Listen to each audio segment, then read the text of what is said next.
ओम नमो नारायणाय. सर्व एकादशांमध्ये अत्यंत एक महत्वाची एकादशी येते, ज्येष्ठ शुक्ल एकादशी.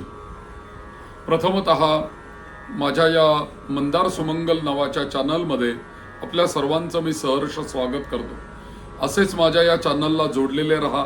ज्यांनी आजपर्यंत माझा हा चॅनल सबस्क्राईब केलेला नाहीये त्यांना एक विनंती की माझा चॅनल सबस्क्राईब करावा, व्हिडिओ आवडल्यास लाईक करावा आणि कॉमेंट्स काही असतील तरी जरूर कराव्यात.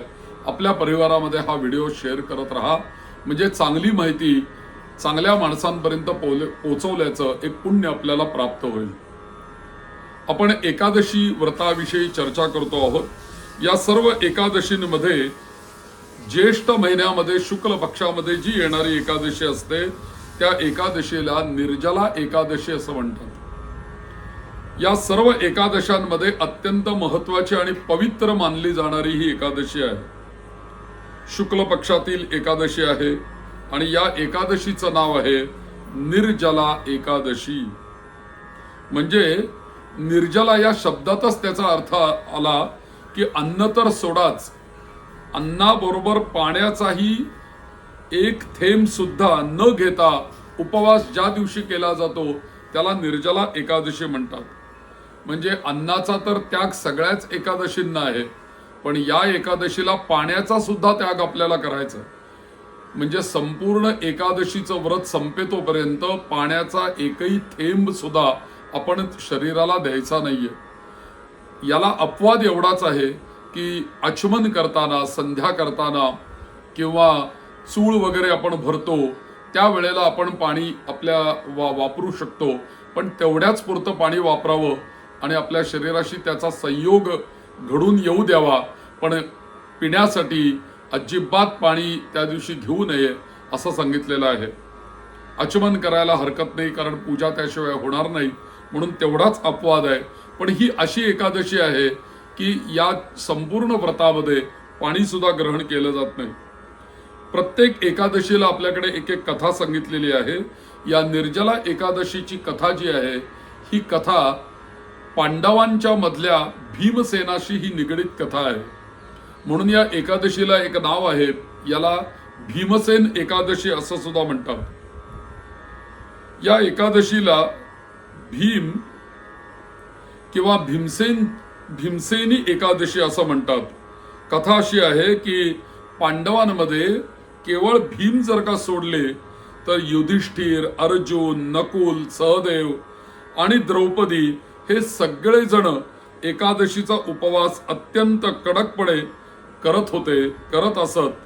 परंतु भीमाला काय व्हायचं की प्रचंड भूक लागायची आणि भूक लागत असे कारण त्याच्या पोटामध्ये वृक नावाचा एक अग्नी होता आणि जे काही तो भीमसेन खात असे ते तात्काळ दग्ध करण्याचं सामर्थ्य त्या वृक नावाच्या अग्नीमध्ये असल्यामुळे त्या भीमसेनाला ते सामर्थ्य प्राप्त झालेलं होतं.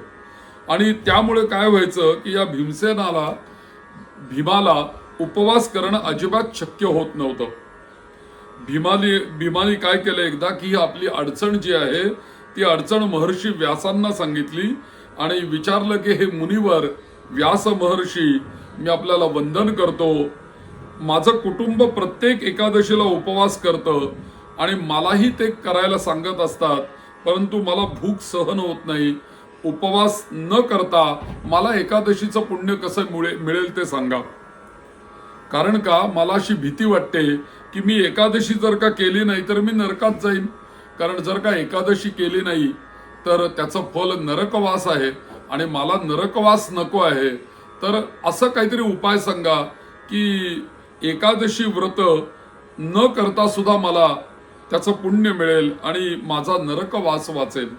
आणि त्याच्यावरती महर्षी व्यासांनी या भीमाला असं सांगितलं की भीमा, जर तुला वर्षातल्या 24 एकादशींचं उपवास करणं जमत नसेल, 24 एकादशा करायला जमत नसतील, तर तू फक्त एक काम कर, ज्येष्ठ महिन्याच्या शुक्ल पक्षातली निर्जला एकादशी तू अवश्य कर आणि त्याचा उपवास तू कर. आणि या एकादशीला मात्र एक काम कर, एकही पाण्याचा थेंब तू घ्यायचा नाही, कारण या एकादशीला एकही पाण्याचा थेंब आपण घ्यायचा नसतो. जर तू हा एक उपवास पूर्ण निष्ठेने जर का केला तर संपूर्ण वर्षभरातल्या 24 एकादशांचं पुण्य ही एक निर्जला एकादशी तुला देईल आणि तुला सगळं पुण्य मिळेल. आणि शेवटी या एकादशींच्या पुण्याने तुला मोक्ष प्राप्त होईल, तुझा नरक टळेल. मग या व्यासांच्या सांगण्यावरून भीमाने हा कठीण उपवास केला आणि हा उपवास यशस्वी करून त्याने दाखवला. म्हणून या एकादशीला काय म्हणतात, भीमसेनी एकादशी असं म्हणतात. भीमसेनी एकादशी म्हणजे इथे आपण आपल्यासारख्या भक्तगणांनी अर्थ असा घ्यायचा आहे की एवढं अन्न खाणारा भीम आणि ते पचवणारा सुद्धा भीम, ज्याला शिवाय राहणं शक्य नाही असा सुद्धा भीम, एवढा खादाड असणारा खाणारा सुद्धा व्यासांच्या सांगण्यावरनं एकही पाण्याचा थेंब न घेता एक दिवस उपवास करू शकतो. हे आपण सर्वांनी घेण्यासारखं आहे. मग भीमसेन जर का एकादशी करू शकतात, पाण्याशिवाय ते राहू शकतात, तर आपण सुद्धा राहू शकतो, नक्कीच राहू शकतो. म्हणून आपण ही निर्जला एकादशी आवर्जून केली पाहिजे. कारण संपूर्ण वर्षाच्या 24 एकादशांचं पुण्य ही एक एकादशी आपल्याला देते. म्हणून 24 तास आपल्या शरीराला पाण्याचा एक थेंबही द्यायचा नाही, अशा पद्धतीने उपवास करा. खऱ्या अर्थाने निर्जला या शब्दाला आपण सार्थक करायला पाहिजे. निर्जला एकादशी का करायची, त्याचे फायदे जर का आपण बघितले तर हा एक फायदा मी सांगितला की सर्व एकादशींचं पुण्य या एकादशीच्या दिवशी प्राप्त होतं, असं एक फळ आहे. दुसरी गोष्ट, सर्व इतर एकादशांप्रमाणे पापातून मुक्ती आणि मोक्ष प्राप्ती हे सुद्धा या एकादशीचं फळ आहे. तिसरी गोष्ट म्हणजे एकादशीचं व्रत केल्याने आपल्या मनाची शुद्धी होते आणि आपल्या हातून कळत न कळत जी काही पातकं घडत असतात त्या पातकांच्या बद्दल क्षमा मागणं किंवा त्या पातकांचा नाश करून घेणं हे एकादशीला शक्य होतं. एकादशीच्या व्रताने, एकादशीच्या उपवासाने आपला पाप नाश होतो. आणि इतकंच नव्हे तर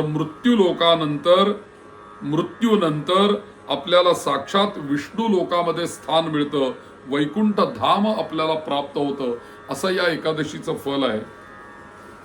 संयम आणि आरोग्य या एकादशीच्या दिवशी असं आपल्याला दिसून येतं की ऐन कडक उन्हाळ्यामध्ये मे जून महिन्यामध्ये ही निर्जला एकादशी येते आणि या दिवसांमध्ये पाण्याचा एकही थेंब न घेता उपवास केल्याने आपलं शरीराचं बल तर वाढतं, पण आपलं आत्मिक बळ सुद्धा वाढतं. एखाद्या गोष्टीपासून आपल्याला आत्ताच्या काळामध्ये डिटॅच होणं हे अत्यंत महत्वाचं आहे. म्हणजेच आसक्ती कशामध्येही राहू नये, हीच आपल्याला एकादशी शिकवते. जर का आपण एकादशीच्या दिवशी अन्न खाल्लं तर असं म्हणतात की जे एकादशी करणारे भक्त आहेत, या सर्व एकादशी करणाऱ्या भक्तांचं पाप त्या दिवशी अन्नामध्ये येऊन बसलेलं असतं आणि जर का आपण अन्न खाल्लं तर ते पाप सगळं आपल्या शरीरामध्ये जातं. म्हणून अन्न खाल्लं की आपल्याला पाप लागतं. आणि ही एकादशी आपल्याला सांगते की या दिवशी तुम्ही पाणी सुद्धा पिऊ नका. निर्जला म्हणजे पाणी न पिता एकादशी करायची आहे. मग याचे नियम काय असतात, तर ज्या दिवशी निर्जला एकादशी असेल त्या दिवशी सकाळी लवकर उठायचं, स्नान करायचं, सूर्याला अर्घ्य द्यायचे आणि अर्घ्य देऊन भगवान विष्णूंची प्रार्थना करायची की देवा, आज मी तुझ्याकरता तुझ्या आशीर्वादाने निर्जला एकादशीचं व्रत करणार आहे आणि या उपवासामध्ये तुझा आशीर्वाद असावा आणि देवा, माझ्याकडून हे निर्जला एकादशीचं व्रत तू पूर्ण करून घे आणि माझ्याकडनं काही चुकलं तर मला क्षमा कर, अशी प्रार्थना देवाची करायची आणि मग उपवासाला सुरुवात करायची. या दिवशी विष्णूंची पूजा करावी. घरामध्ये आपल्या बाळकृष्ण असेल तर त्या बाळकृष्णाची विष्णू म्हणून पूजा करावी. नारायणाची मूर्ती असेल किंवा शाळीग्राम असेल तर आवर्जून त्याला अभिषेक करावा. विष्णू नामाने अभिषेक करा किंवा ओम नमो भगवते वासुदेवाय म्हणत त्याच्यावर दूध पाणी घाला, अभिषेक करा, तुलसी अर्चन करा, विष्णू सहस्रनाम म्हणा, कोणतंही विष्णूंचं नाव घ्या, त्याचा सातत्याने जप करा. अन्यथा राम रामेति रामेति रमे रामे मनोरमे सहस्रनाम तत्तुल्यम राम नाम वरानने. श्रीराम जय राम जय जय राम या मंत्राचा अखंड जप करा. यांनी आपली एकादशी सिद्ध होईल. विष्णूंची पूजा सुद्धा करत असताना विष्णूंना पिवळी फुलं व्हायची, कारण पिवळा रंग हा विष्णूंना अत्यंत प्रिय आहे. तुळशी त्याच्यामध्ये असल्या पाहिजेत आणि पिवळी फळं, पिवळी फुलं आणि नैवेद्य भगवान विष्णूंना अर्पण करावा. ओम नमो भगवते वासुदेवाय या मंत्रांचा अधिकाधिक जप करावा. आणि या दिवशी पूर्ण निर्जळ राहणं हे अत्यंत महत्वाचं आहे. एकादशीच्या सूर्योदयापासून ते दुसऱ्या दिवशी द्वादशीच्या सूर्योदयापर्यंत अन्न आणि पाणी या दोन्ही गोष्टींचा त्याग आपण केला पाहिजे आणि तो त्याग करावा. केवळ आचमनापुरतं पाणी घेण्याची आपल्याला मुभा आहे, एवढं नक्की लक्षात ठेवावं. आणि शिवाय या निर्जला एकादशीच्या दिवशी काही दान धर्म आवर्जून करावा. या उन्हाळ्याच्या दिवसांमध्ये उन्हाळ्यापासून आराम देणाऱ्या वस्तूंचं दान या एकादशीला आवर्जून करावं आणि ते शुभ मानलेलं आहे.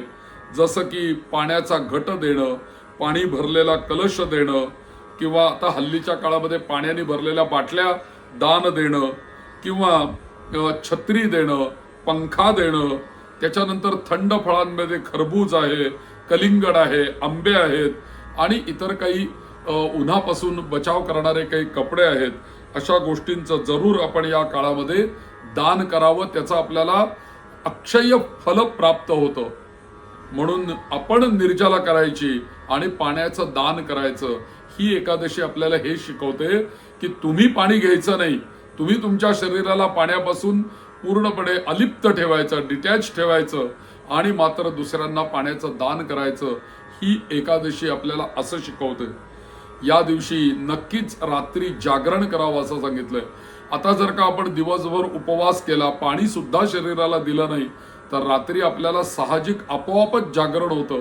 झोप येत नाही, जांभाया येत नाहीत, ढेकर येत नाही, उचकी लागत नाही, एकदम शरीर तंदुरुस्त राहतं.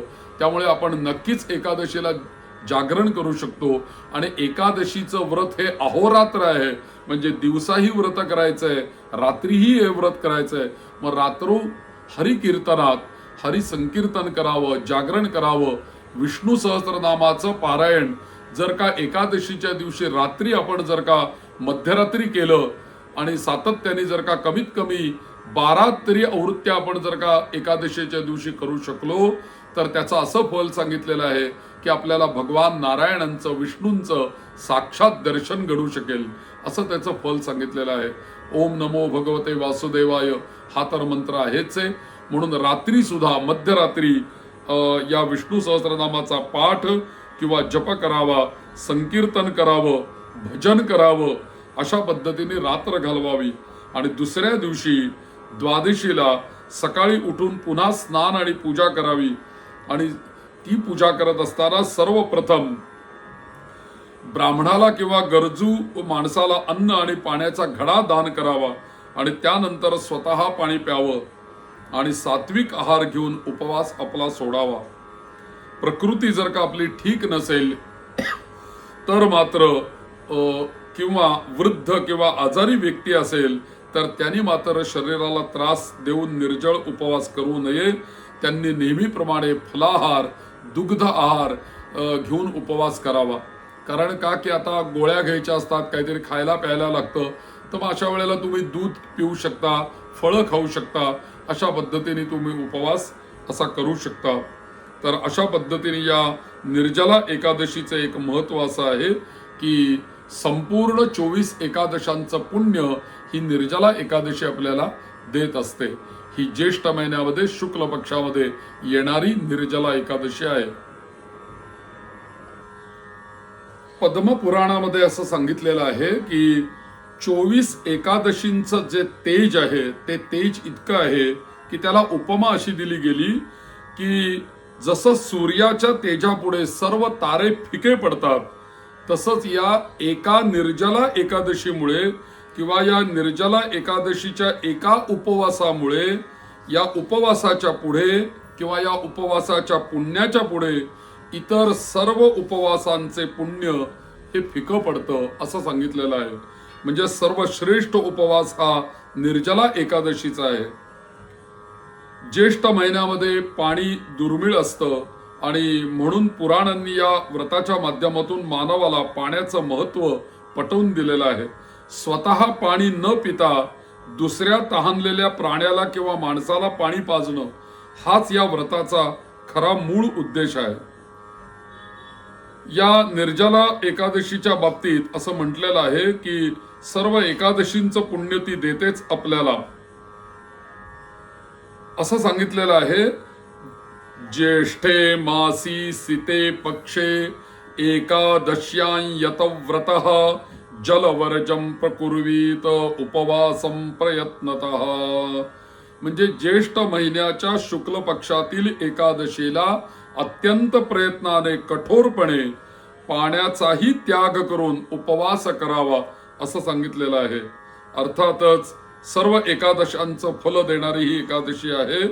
आणि ये कुर्वन्ति द्विजश्रेष्ठ निर्जलां परमं व्रतं ते यान्ति परमं स्थानं विष्णो सदनमव्ययम्. जे लोक या परम कठीण निर्जला एकादशीचं व्रत करतात ते सर्व पापातून मुक्त होऊन भगवान विष्णूंच्या अविनाशी अशा परमधामाला वैकुंठाला जातात. या दिवशी घटदान करायला सांगितलेलं आहे. तो घटदान करण्याचा सुद्धा एक श्लोक असा आहे, देव देव हृषीकेश संसारार्णव तारक जलोद कुंभदानेन नयमाम परमाम गतिम. देवाधिदेव संसार रूपी सागरातून तारून नेणाऱ्या भगवान विष्णू, मी करत असलेल्या या जलकुंभ पाण्याचा घडा दानाने मला परमगती प्राप्त व्हावी, मोक्ष प्राप्त करून द्यावी अशी प्रार्थना आम्ही तुम्हाला करतो आहोत. असं या निर्जला एकादशीचं महत्व आपल्याकडे सांगितलेलं आहे. आणि यांग कांचित कुरुते नरहा श्रद्धा समन्वितः चतुर्विंशत्येकादश्या फलम प्राप्नोति मानवः. श्रद्धेने हे निर्जला एकादशीचं जर का व्रत केलं तर सर्व 24 एकादशांचं पुण्य मिळतं असं महर्षी व्यासांनी आपल्याला सांगितलेलं आहे. या व्यासांच्या वचनावर श्रद्धा ठेवूनच भीमसेनानी हा उपवास केला अशी आपल्याला कथा मी सुरुवातीलाच सांगितली. पुराणांमध्ये या निर्जला एकादशीचं महत्व काही सांगितलेलं आहे की या दिवशी घटदान करावा म्हणजे जलदान करावं याचं महत्व आहे. दुसरी गोष्ट, या एकादशीच्या दिवशी गोदान करावं याचंही महत्व आहे. आपल्याकडे तसं गोदान हे फार महत्वाचं दान सांगितलेलं आहे. जरूर आणि जरूर गोदान करावं. ज्याला गोदान करायचं आहे त्यांनी या निर्जला एकादशीच्या दिवशी जर का गोदान केलं तर त्याचं अक्षय्य आणि अगणित पट असं आपल्याला फल प्राप्त होतं. आपल्याला प्रत्यक्ष गोदान जरी करता आलं नाही तरी जिथे गोशाळा चालवली जाते तिथे आपण त्या दिवशी गायींच्या चाऱ्यांकरता काही आपण निधी दान करू शकतो किंवा प्रत्यक्ष चारा हिरवा त्यांना गायींना नेऊन देऊ शकतो, गोग्रास नेऊन देऊ शकतो. अशा विविध प्रकारे गोसेवा आपल्याला त्या दिवशी करता आली तर गाय ही भगवंतांना प्रिय आहे. त्यामुळे गायीची सेवा केल्याने आपला उपवास खऱ्या अर्थाने सफल संपूर्ण होतो. एक अजून एक गोष्ट करण्यासारखी आहे, ज्यांच्या जवळ गायी आहेत किंवा गोठा आहे किंवा गोशाळा आहे त्या गायींच्या सान्निध्यामध्ये बसून त्या एकादशीच्या दिवशी आपण ओम नमो भगवते वासुदेवाय किंवा संपूर्ण विष्णू सहस्रनामाचा जर का जप केला तर इतर वेळेला इतर ठिकाणी केलेल्या जपापेक्षा गायीच्या सान्निध्यामध्ये केलेल्या जपाचं पुण्य आपल्याला सहस्रपट प्राप्त होतं. त्यामुळे या दिवशी जरूर आपण विष्णू सहस्रनाम या गायीच्या सान्निध्यामध्ये म्हणण्याचाही प्रयत्न करावा. शक्य असेल तर गोदान करावं किंवा गायीला त्या दिवशी पाण्याची काही व्यवस्था करून द्यावी. गायींना पण पाण्यात तहान लागते, त्यांना पण पाण्याची काही व्यवस्था एखाद्या गोशाळेमध्ये जर का नसेल तर ती जरूर आपण करून द्यावी. म्हणजे गायीच्या पाणी पिण्यासाठी काही मोठाली भांडी, काही हौद किंवा तत्सम काही पाईपची योजना येणं प्रकारेनं पाण्यासाठी गोमातेला जी काही आवश्यक गरज असेल ती त्या दिवशी आपण भागवली तरी सुद्धा आपल्याला त्याचा अगणित पुण्य प्राप्त होतो. आणि आपल्याला विष्णूंच्या ठिकाणी स्थान प्राप्त होतं. याशिवाय छत्री दान करणं, चपला दान करणं याला सुद्धा महत्व आहे. कारण ज्येष्ठ महिना हा उन्हाचा आहे, उकाड्याचा आहे. त्यामुळे उन्हापासून रक्षण करणारी छत्री किंवा खाली पाय भाजतात तर पायाचं रक्षण करणारे बूट किंवा चपला किंवा प्रचंड गरम होतो, उकाडा होतो, तर अशा वेळेला पंखा हाताने वारा घ्यायचा असा दान केला एखाद्या गरजू व्यक्तीला तर आपल्याला असं पुराणांमध्ये श्लोक मिळतात की नरकाग्नीच्या तापापासून आपली मुक्ती होते आणि आपल्याला नरकवास मिळत नाही असं सांगितलेलं आहे. आणि या दिवशी विष्णूंची पूजा करताना त्रिविक्रम रूपाची पूजा करायला सांगितलेलं आहे. त्रिविक्रम विष्णू म्हणजे ज्या रूपाने भगवंताने 3 पावलात ब्रह्मांड मोजले होते या रूपाचं ध्यान आणि त्याची पूजा करावी असं या निर्जला एकादशीचं महत्व आपल्याकडे सांगितलेलं आहे. असंच वेगवेगळ्या एकादशींच्या कथा ऐकण्यासाठी, वेगवेगळी माहिती घेण्यासाठी या माझ्या मंदार सुमंगल नावाच्या चॅनलला आपण जरूर जोडलेले राहा. व्हिडिओ आवडल्यास लाईक करा, आपल्या परिवारात शेअर करा, काही शंका असतील तर कॉमेंट्स करून विचारा. असे माझ्या या मंदार सुमंगल या चॅनलला जोडलेले राहा. अशीच आपण माहिती घेत राहू. नमो नारायणाय. श्रीराम जय राम जय जय राम.